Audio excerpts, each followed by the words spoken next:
Amavonao ny hareny famoram-panahy sy ny fandeferany ary ny faharimpony satria tsy fantatrao fa ny famoram-panahin'Andriamanitra dia mitaonanao hibebaka. Romana 2:1-7.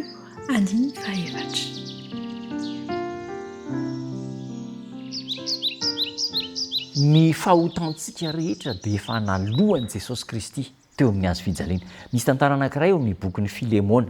Filemona io dia boky anankiray eo amin'ny testamenta vaovao, ka izy io dia toko iray ihany, toko anankiray.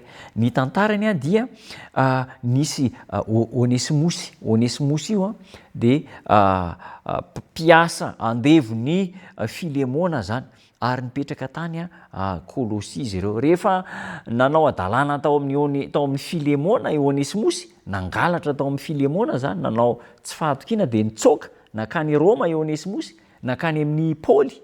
Dia tany amin'ny Paoly tany izy dia nitambatambazany Paoly, tambatambazany torian'ny Paoly ny filazantsara, nampahafantarin'ny Paoly ny fahamarinana. Zao nge ny tokony ataonao e. Dia ny zavatra nitranga farany dia izao, resy lahatra i Onesimosy fa saingy natao oatra izy hoe zavy dia hiverina any amin'ny Filemona, andeha ho an'ny Kôlôsia.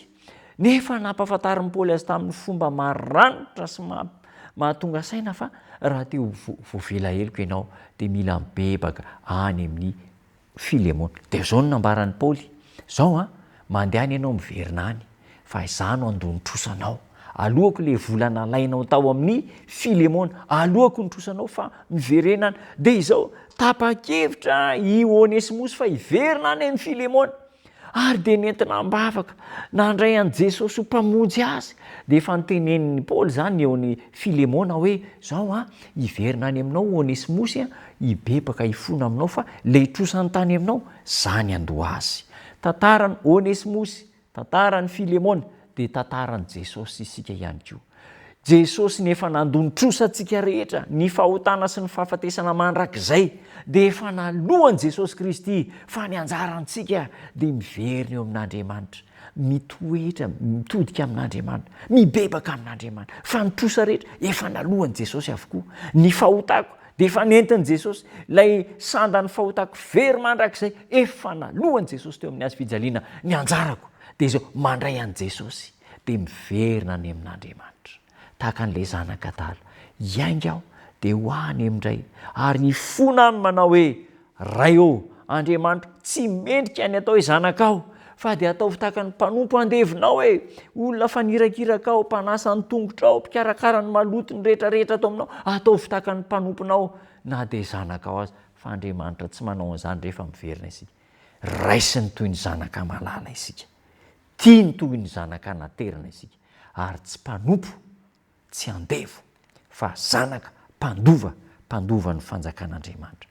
Tantaran'ny Onesimosy sy Filemona, tantarako sy ny tantaran'i Jesosy sy ny famonjena. Hiverina isika, Andriamanitra vonona handray antsika satria efa nalohany Jesosy nitrosantsika rehetra. Andeha isika hivavaka. Saotra Jesosy eo fa tianay loatra ianao. Nalohanao nitrosanay ny fahotana mandrakizay, ny fahafatesana mandrakizay nalohanao. Mifona izahay, mandray anao mpamonjy anao izahay, ary hiverina any aminao. Raiso izay Jesosy eo. Tanterao amin'ny namako manaraka izao fandarana izao, izany fanapahan-kevitra izany, ary mivavaka izahay sitrano ny marary rehetra, atanjao ny kivy sy ny ketraka, omeo fanantenana ny mamoy fo amin'ny anaranao Jesosy Tompo. Amen.